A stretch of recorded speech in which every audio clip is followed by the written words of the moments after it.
Welcome back to the Lumiose Post, where we talk about all things Pokemon, and today we are going to be talking about the Indigo disc. Specifically, I'm going to be giving my review on it. Is this DLC worth it? Did it live up to the hype? All that fun stuff. I believe in looking at everything, right?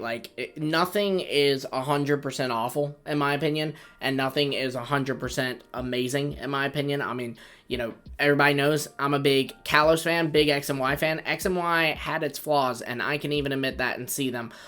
Brilliant Diamond, Shining Pearl, and Let's Go Pikachu and Eevee. Two of my least favorite Pokemon games of all time, but there were good things in those games that I can talk about. So, likewise, I want to do that with Indigo Disc. I want to talk about the good, I want to talk about the bad, and then I want to just kind of give my overall thoughts on it. And I believe in starting on a positive note. I don't want to come off as one of those toxic people in the community. So let's talk about the positive of Indigo Disc. Honestly, there's a lot of positives. First off, can I just say that the soaring feature, I guess that's what we're calling it, when you get the ability to fly on Koraidon or Miraidon, like not just glide, but fly, perfect. I mean, it makes travel so much easier, especially when, if you fly to another location, there's actually a really long loading screen. And even if the loading screen is still shorter than the actual distance to get there, just soaring actually makes it feel quicker. It makes it feel like it's going by quicker, even if it isn't. So, big fan of soaring, and that's really the biggest positive note, I think, of the Indigo Disc, is there were a lot of features that were really, really good for it. Soaring is one of them. I think the stuff you can do with the blueberry points is really, really neat. You can change the decoration of that room and the league room, and as well as you can also change the music that's played in there. You can do all kinds of things. I'm trying to think of the other stuff. Oh, there's like a little lottery to get like cool Pokeballs, including Master Balls.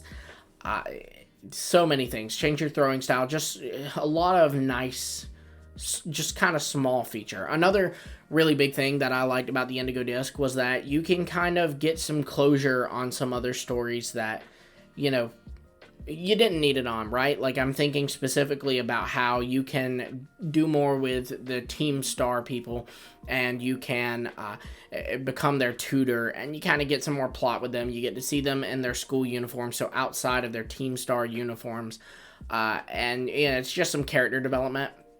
It's not needed. It's not like I was like, the Indigo Disc is coming out, maybe we'll get more Team Star. I really didn't care, but I do love that. I love that they give us these small things you can do to just go and see, that are relevant to the story, right? Like, to the overall story. I greatly appreciate that. I'm a big fan. This is a theory channel, right? We do a lot of theories. We do a lot of speculation. And, lore building is a huge part of that. World building is a huge part of that. And that's exactly what they're doing here. Then another big positive on that note is other world building things, I love that in the terrarium, you can find wild starter Pokemon. And it's cool to kind of, that's something that's pretty rare for the games, right? Like, Let's Go Pikachu and Eevee and Legends Arceus, you can find them in the wild. I'm not including X and Y in that because you find them in the Friend Safari. So it's, it's in like just a patch of grass. You're not really seeing them in their environments that they live in, but you are here. And so it was cool to kind of see, oh, Chimchar is a Pokemon that can live in the snowy mountains, and Squirtle lives in like the rivers of canyons and stuff like that. That was just super neat. Again, world building, just seeing these Pokemon in their environments, that goes a long way for me. Likewise, seeing like the nests and stuff in the savannah, and the Vullaby in the nest, and Amanda Buzz guarding it. Love it. Love the attention to detail with that. It's perfect. It's everything I've wanted. So then, another thing is the music. Pokemon, look, here's the thing. I know Pokemon is kind of almost like a controversial game, right? Like, there are always the people who are upset about things, whether they're valid or not. Sometimes it's graphics, sometimes it's, the national dex cut. Sometimes, honestly, it's just something that I can't even reason with, and it's just dumb.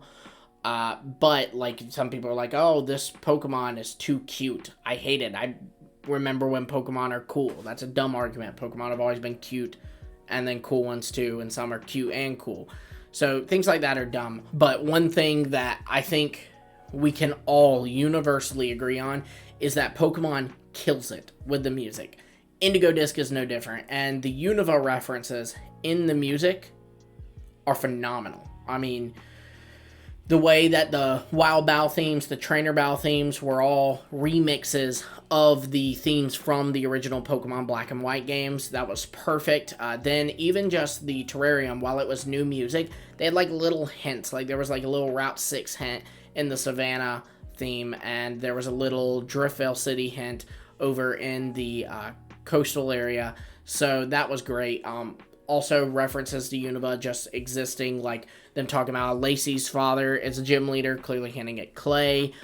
Drayton, his granddad is revealed to be Drayden, which I think we all kind of guessed. If not when we first saw them, then at least when, we saw his name.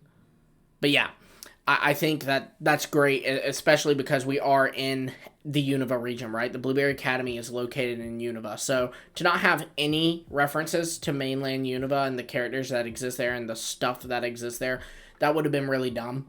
I'm glad they didn't do that. And going back to the terrarium itself is a very fun place to run around with. My first thought when, this DLC was revealed and the terrarium was revealed was that, honestly, I was a little disappointed because I was like, I don't want to run around an artificial area because I want it to feel fake, you know what I mean? I love that in Kitakami, I'm out there exploring nature, but now I'm just exploring some man-made safari zone. That's not what I want for a whole DLC expansion. But it didn't feel like that at all. You get lost in the world. The world's very expansive. There's lots of caves, lots of, kind of, I guess, fun structures to kind of hop on, and it's fun. It's a lot of fun. I thoroughly enjoyed it. Big fan of the terrarium. Trying to think if that might be my favorite, area that we've gotten from an expansion. And granted, there's only been 4, right? There's only been the Isle of Armor, the Crown Tundra, Kitakami, and now the terrarium. It might be my favorite. I did really like Crown Tundra as well, but I think this one would take it by a little bit. But yeah, big fan. That's really all I've got to say about that. So now we'll move into the negative. There's other things to be positive about, but I think those are the big bullet point ones, and that's what I'm going to do with the negative here too. The story felt incredibly underwhelming to me. I'm going to be honest. I thought the stuff with Kieran was good, but I'm more so referring to the stuff with Terapagos. For one, I feel like the original characters from the games, Nimona, Penny, and Arven should have been down there with us in the Area Zero Underdepths. I think that's fine that Kieran, Carmine, and Briar were with us, but I really feel like Penny, Arven, and Nimona should have been there as well, especially Arven. Honestly, just because he's not even my favorite of those 3 characters, but his mom or dad is so heavily tied to Area Zero. His childhood trauma comes from Area Zero, both in being neglected by his parent and in, that's where his Mabostiv was injured. It all comes from Area Zero. So I feel like anything with Area Zero, they should have thrown Arven in. The paradoxes of the legendary beasts or swords just kind of being tied to this parent. Not even plot. We can't call it a plot. It's more like, it's not even really a quest, honestly. Side thing. That was a little disappointing. They had no relevance to the story. That's very disappointing. It honestly, there were a lot of areas where I felt like the Area Zero Paradox story, it almost felt like maybe there was... I don't like to be the kind of person who says, oh, the game's rushed, GameFreak needs to take 7 years to make a game. I don't like to be that because I don't know what's going on behind the scenes, so I don't want to say that, they're rushed. They might just be, really dumb with their resources. That's very much a possibility. I'm not saying they are, but again, I feel like you can't really say either way, right? It's too speculative. But the way the story comes off to me, so not saying that it is this way, but it feels like they had more planned, and just kind of, maybe they ran out of time, maybe they didn't know how to connect all the dots, maybe they wanted to move into a different direction, so they abandoned some stuff, but it just felt like there was supposed to be more, and we didn't get it. Specifically, like with Area Zero, there's hints of a civilization down there. There's, like weird crop circles and symbols and all that were like hinted to be really important or whatever, and nothing. We got nothing from that. Nothing at all. No solid thing on paradoxes. Also kind of sucks. Like, even Terapagos felt so separate from the paradoxes, right? It felt like another Pokemon that existed in Area Zero that was responsible for Terrasol, but it did not in any way feel connected to Paradox Pokemon. If Paradox Pokemon did not live in Area Zero, I would assume there's no connection between them and Terapagos, honestly. Like, because they don't build it, and I feel like they should have. I feel like they were going to. And again, I feel like it was all abandoned for some reason. Whether that was time or a choice that Game Freak made, I don't know. But either way, I really don't like it. I was very upset about that. And then lastly, I will say, I'm not a graphics guy. Like, one thing that I remember when Scarlet and Violet came out is that people were like, oh, this looks horrible, Breath of the Wild looks so much better, this game looks so much better. But the thing about me is I never played other games other than Pokemon. Like, literally the only games I own are Pokemon, Super Mario Bros. U, Mario Odyssey, which I haven't picked up in ages, and Mario Kart. I play Mario, like, super casually, and I play Pokemon, like, religiously. So, because of that, I don't see the Spider-Man PS4 game, and I don't play that and then get depressed by Pokemon's graphics. So when Scarlet and Violet came out and everyone was, oh, these graphics are horrible, I was sitting here thinking, this looks great. Like, yeah, the clipping was a little annoying, frame rate was a little weird, but it overall was like, this doesn't hinder my experience because I don't play Pokemon for graphics. But Indigo Disc was bad with graphics. Like, the clipping, the frame rates, it was to the point where it was, even to me, someone who does not care about this and has not seriously complained about this before. I've only just reasoned with those who are complaining, because I get it. If you've played Breath of the Wild and then you go to Pokemon, yeah, that is disappointing, graphics-wise. If that's what you care about, that is disappointing. So I reason with that, I respect that, I understand that, and I agree with that from the place those people are coming from. But for me, I've never cared. But in Indigo Disc, it was a distraction. It was something that hindered me from playing the game. It gave me headaches. So, yeah. I'm really hoping that we get a patch to at least smooth it out. I'm not expecting a complete overhaul of graphics or anything, but just something to make Indigo Disc run a little bit smoother. I imagine that'll be the case. They did issue that for the base game Scarlet and Violet, and I think they issued that for Teal Mask, though I didn't really have any troubles with Teal Mask.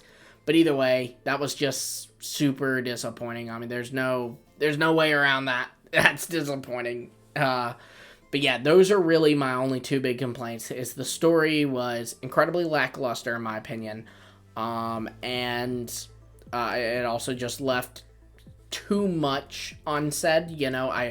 I don't mind there being some stuff left a mystery. Like I mentioned X and Y earlier, but with Mega Evolution, there was some stuff unsolved, right? There was some stuff that we still have mysteries about. Not to this extent. And especially not with things that they were like, look at this. Like, even like the Lumiose Ghost Girl is not a mandatory thing that you come across during the story. It is something that if you happen to go into the right room, you'll see.